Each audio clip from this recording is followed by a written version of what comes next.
Rama Rama Rama Rama Rama Rama Rama Rama Rama Rama Rama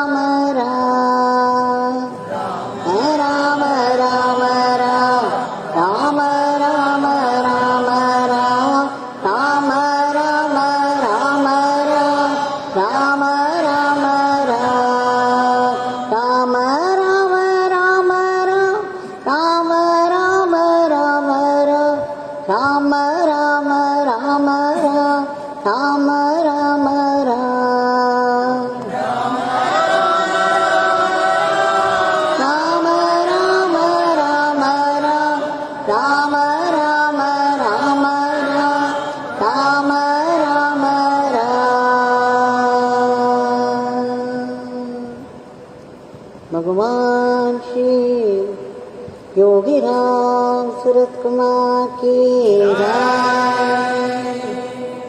Sarvam Yogi Ramsuratkumar Arpanamastu.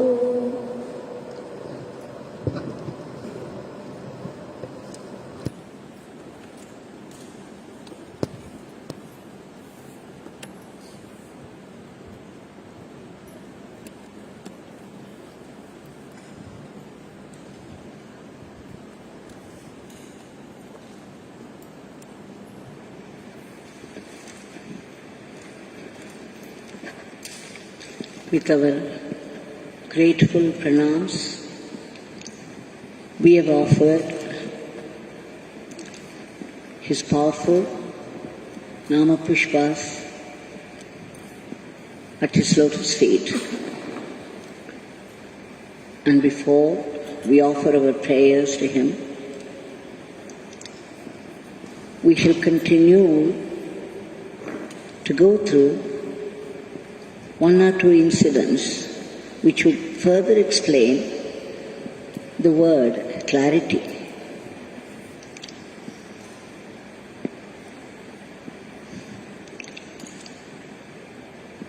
Generally, we come to understand that clarity is clarity in thinking. It's only when the water is clear one could see what is on the riverbed. You cannot see the reflection of the object otherwise. Now something related to it is being taught by Lord Buddha to one of his disciples, his chief disciple, Ananda.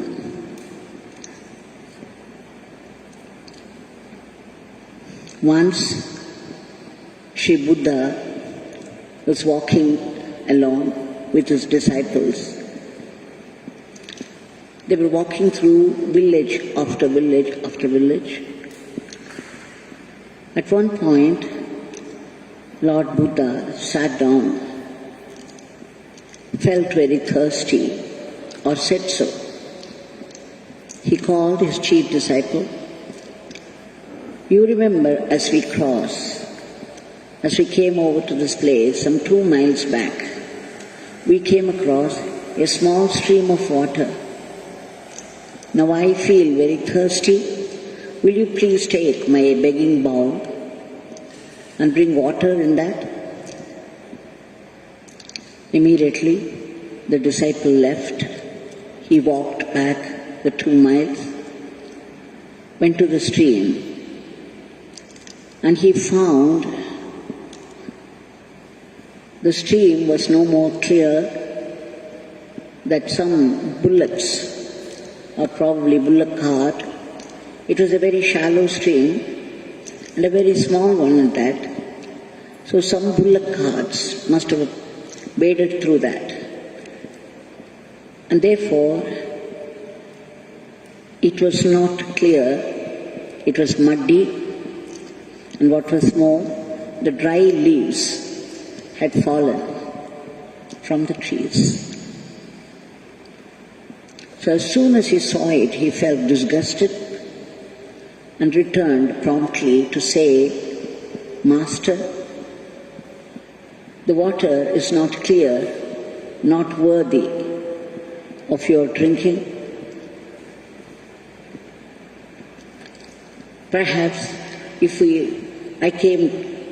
I've heard people say, some 2 or 3 miles ahead, there's a river of clear water, running water. So if we can wait for 2 more miles, we would get some good water to drink. Lord Buddha looked at him penetratingly and said, "My dear Ananda, so what if it is muddy?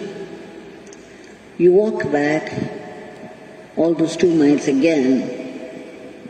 You wait there on the bank of the stream until the water gets clear.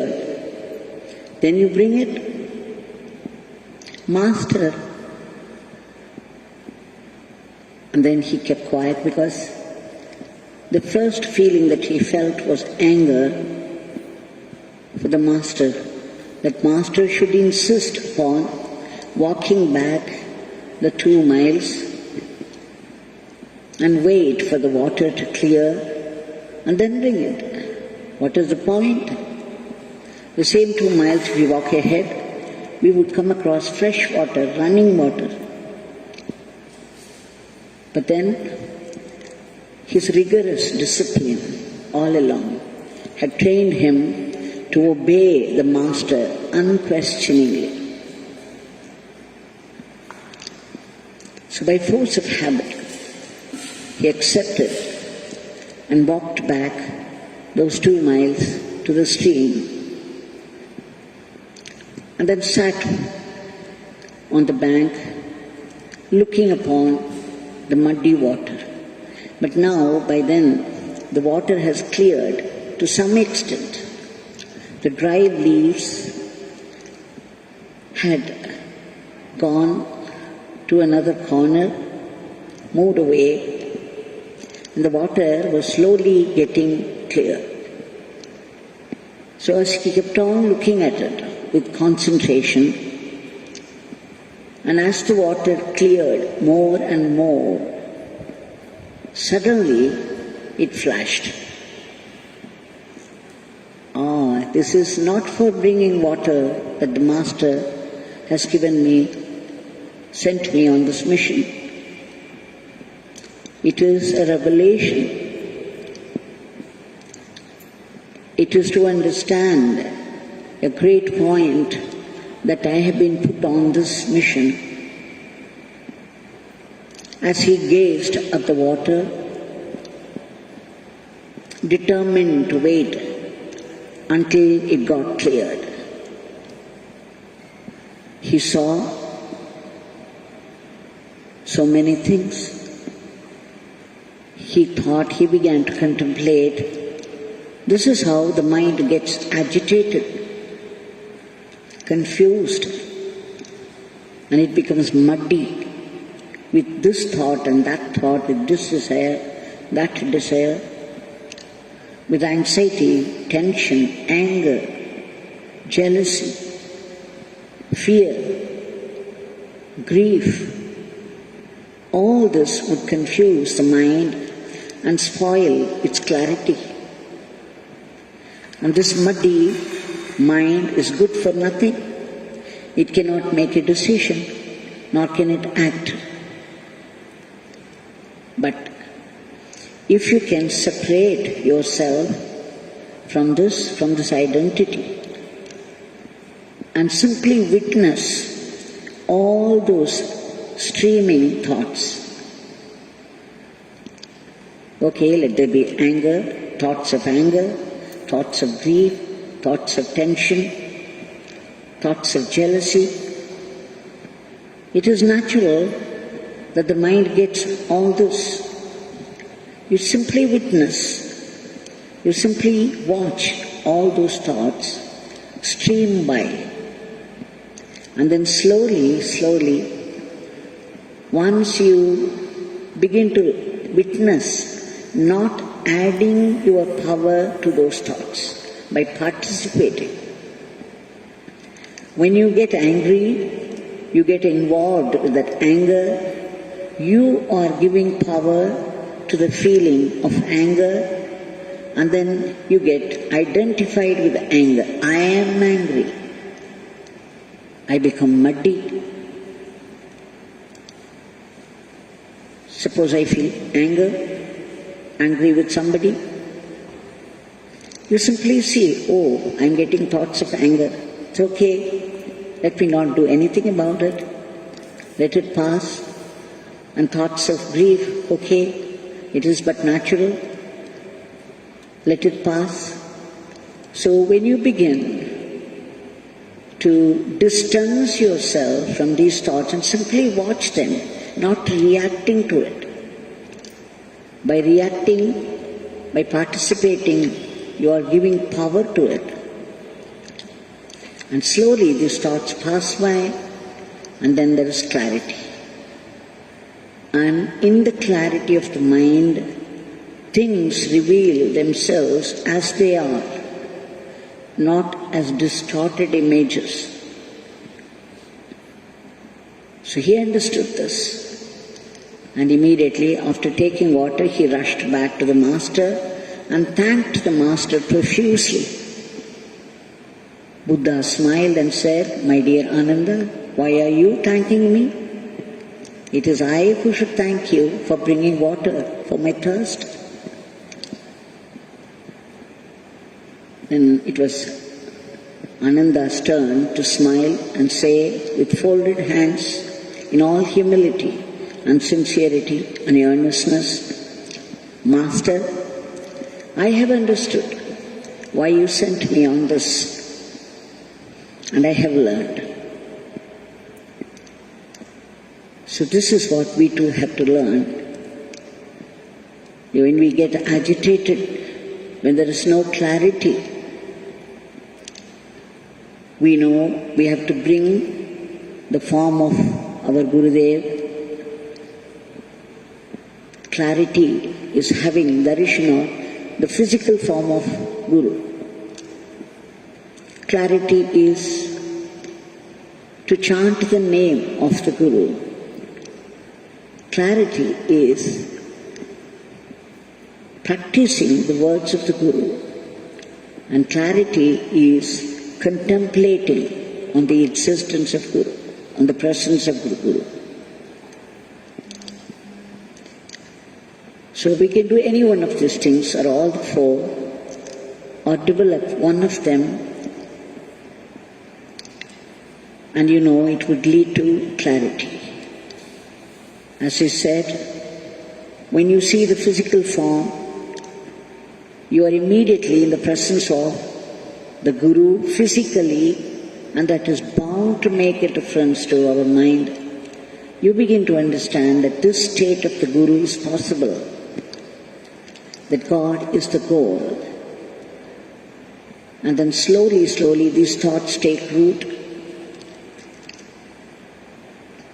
and the clarity develops. And then you begin to chant His name. We all know by now how the chanting of Bhagwan's Nama helps in all our daily life activities and in the crisis, and how it clears the mind that gets muddy so often, unable to function. And of course, Bhagwan's main teaching is, as we saw yesterday, chanting the name is prayer, chanting the name is surrender, chanting the name is samadhi. You don't have to pray separately when you keep on chanting. You don't have to practice surrender when you start chanting the name, because as we go on chanting the name, the power of the name will begin to consume all that is unwanted in us, like fire, and burn it out. And then what remains is the revelation of the truth. And so with surrender, so with samadhi. In samadhi it is completely cleared water, where the Supreme Presence reveals itself inside. Now there is just one more incident that I came across today after begging Bhagwan for today's Bhiksha. This was about a lady by name Kavita, Satish Babu from Chennai, Shivenugopal of Tiruvannamalai. He came across her some 2 years back, and then she said, "Brother, I have something to tell you about the glory of His grace." She said she came to know Bhagwan 2 years before when she read Sri Balakumaran's book, The Guru. And after that she started to chant the name.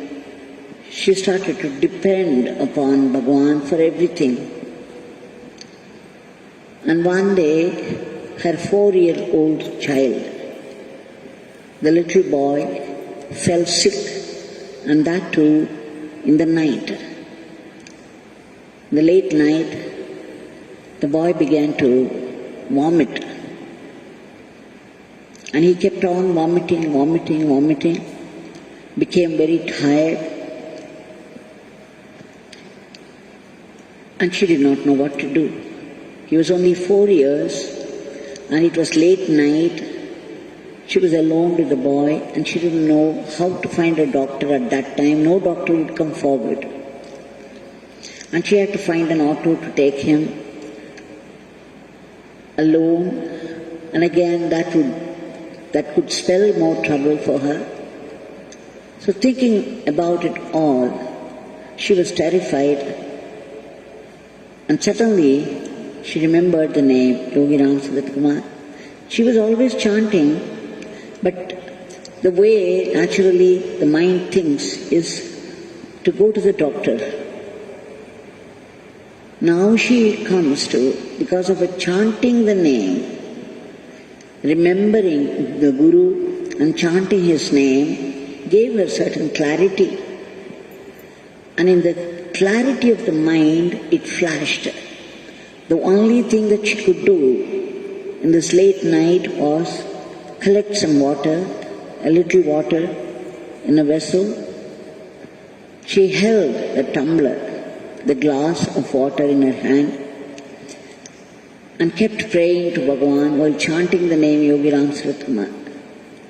She said, "Bhagwan, let this water be infused with the Shakti of your mantra. Bhagwan, let this be the medicine for my son. I am unable to find any other help. When you are there, please take care." She prayed, she did Nama chanting for some time, and then gave this to her son to drink. Within minutes after that, the boy became very quiet, and the vomiting stopped, and he went to sleep peacefully. And then she said, "Brother, just see how Bhagwan is blessing us all. At mere calling out his name, so readily the help is available, and the way out of any suffering is in the very circumstance, the very environment itself. The simplest and the easiest way becomes a medicine." This is our Bhagwan's glory. That this thought should occur to me at all, to take some water and do japa and give it to him, is His grace. And then it worked. That's again His grace. At every level, He is assuring us that He is with us. This clarity to depend upon the divine when every other door is closed, and be grateful to Him for what it does, is all that we have to do. So let's offer our today's prayer at the feet of Bhagwan. Bhagwan, in the present, the prevalent situation, we get news after news of the rapid spread of the disease, and people are stuck here and there with this horrid virus. Only you could do something. Your Nama is our best medicine, and we are resorting to it. We are begging you again and again with Nama chanting to intervene, to kindly intervene immediately to free the entire humanity from the clutches of this virus. Especially in India, it is fast spreading, it is very alarming. So we beg you again and again for that bestowal of praise, for that compassionate glance from you. One simple glance from you would immediately do the needful. We beg you 1,000,000 times to intervene immediately and finish this once for all and bring back normalcy to the world in every aspect of life. Bhagwan, kindly uproot all those negative thoughts from the mind, especially the panic. And Bhagwan, please enter the medicine so that it would kill the virus and its variants once for all. And all those people have been afflicted with this. They do not find rooms in the hospitals for treatment. And again, there's a shortage of oxygen, they say, but then all the efforts are being made at every level to meet the need of the hour. And it's all your grace again. And we beg you again and again and again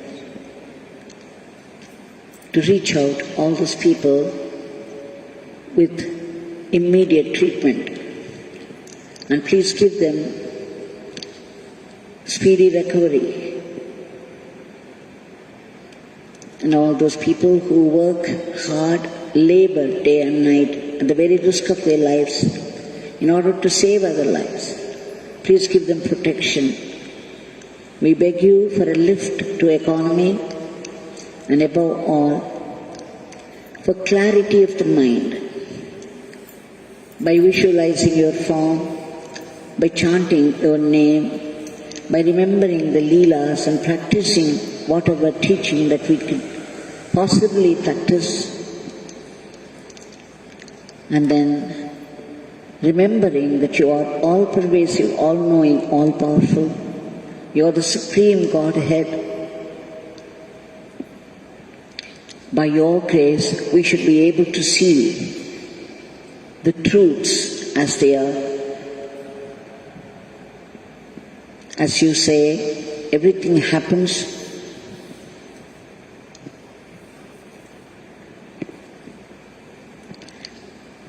according to God's will, and it's a blessing that we should be able to see this truth through all these difficulties.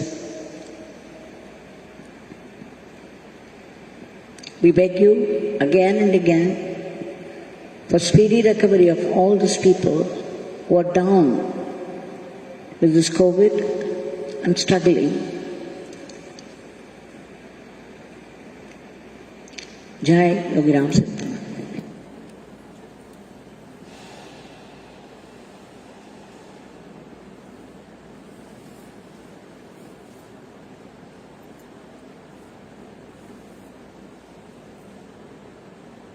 Yogi Ramsuratkumar, Yogi Ramsuratkumar.